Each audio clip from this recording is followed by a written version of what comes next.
ಎಲ್ಲರಿಗೂ ನನ್ನ ನಮಸ್ಕಾರಗಳು.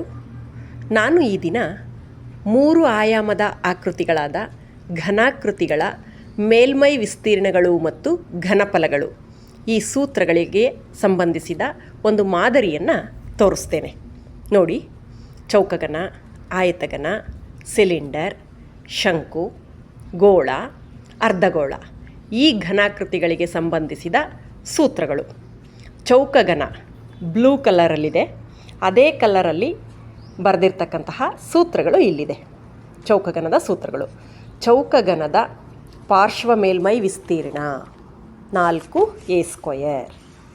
ಚೌಕಘನದ ಪೂರ್ಣ ಮೇಲ್ಮೈ ವಿಸ್ತೀರ್ಣ 6a². ಚೌಕಘನದ ಘನಫಲ a³ ಈ ರೀತಿಯಾಗಿ ಘನಾಕೃತಿ ಅದರ 3 ಸೂತ್ರಗಳು. ಆಯತಘನ ಯೆಲ್ಲೋ ಕಲರಲ್ಲಿದೆ.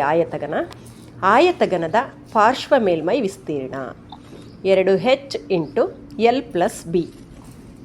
ಆಯತಘನದ ಪೂರ್ಣ ಮೇಲ್ಮೈ ವಿಸ್ತೀರ್ಣ 2 × lb + bh + hL.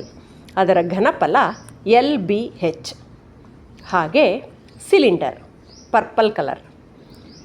ಸಿಲಿಂಡರ್ನ ಪಾರ್ಶ್ವ ಮೇಲ್ಮೈ ವಿಸ್ತೀರ್ಣ 2πrh. ಸಿಲಿಂಡರ್ನ ಪೂರ್ಣ ಮೇಲ್ಮೈ ವಿಸ್ತೀರ್ಣ 2πr × r+h. ಸಿಲಿಂಡರ್ನ ಘನಫಲ πr²h. ಹೀಗೆ ಸೂತ್ರಗಳನ್ನು ಬರೆದಿರೋದು. ನಂತರ ಶಂಕು. ಶಂಕುವಿನ 3 ಸೂತ್ರಗಳು ಈ ಬಣ್ಣದಿಂದ ಇದೆ ನೋಡಿ. ಶಂಕುವಿನ ಪಾರ್ಶ್ವ ಮೇಲ್ಮೈ ವಿಸ್ತೀರ್ಣ πrl. ಶಂಕುವಿನ ಪೂರ್ಣ ಮೇಲ್ಮೈ ವಿಸ್ತೀರ್ಣ πr × r+l. ಶಂಕುವಿನ ಘನಫಲ 1/3 πr²h. ನಂತರ ಗೋಳ. ಗೋಳದ ಪಾರ್ಶ್ವ ಮೇಲ್ಮೈ ವಿಸ್ತೀರ್ಣ, ಪೂರ್ಣ ಮೇಲ್ಮೈ ವಿಸ್ತೀರ್ಣ ಇದೆರಡೂ ಕೂಡ ಒಂದೇ ಆಗಿರುತ್ತೆ. ಹಾಗಾಗಿ ಗೋಳಕ್ಕೆ ಮೇಲ್ಮೈ ವಿಸ್ತೀರ್ಣ ಅಂತಲೂ ಕೂಡ ಹೇಳಬಹುದು. ಎರಡಕ್ಕೂ ಕೂಡ ಒಂದೇ ಸೂತ್ರ. ಗೋಳದ ಮೇಲ್ಮೈ ವಿಸ್ತೀರ್ಣ 4πr². ಗೋಳದ ಘನಫಲ 4/3 πr³.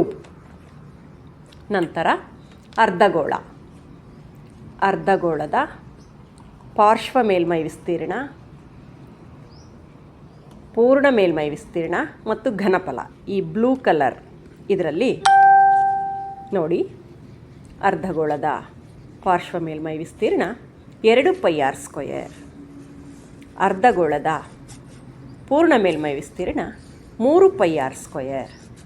ಅರ್ಧಗೋಳದ ಘನಫಲ 2/3 πr³. ಹೀಗೆ ಈ ಒಂದು ಮಾದರಿ ಇದೆ. ಯಾವ ಬಣ್ಣದ ಘನಾಕೃತಿ ಇದೆ ಅದೇ ಬಣ್ಣದ ಪೇಪರಲ್ಲಿ ಅದರ ಸೂತ್ರಗಳನ್ನು ಬರೆದಿರ್ತಕ್ಕಂತಹ ಒಂದು ಮಾದರಿ.